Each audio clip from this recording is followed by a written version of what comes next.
زیاد میبینین. اینا خوراکی نیست، دقت کنین. اینایی که قرمز میشه شما بکنینش قرمزه، این برای گیاه رنگریزی استفاده میشه ازش. اینا خوردنی نیست.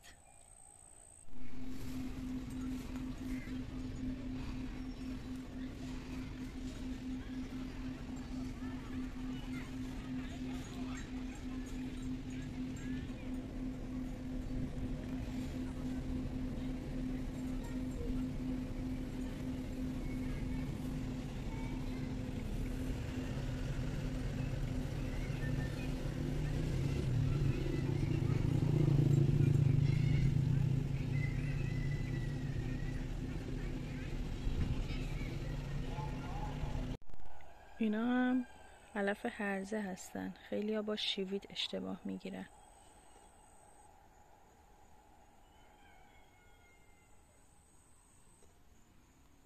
خیلی ها این گیاهو با نعنا یا ریحون اشتباه میگیرن. اینا شما اگه به اینا دست بزنین و به پوستتون که بمونه، پوست دچار سوزش یا خارش میشه. پس دقت کنین که اینا نعنا یا پونه نیستش.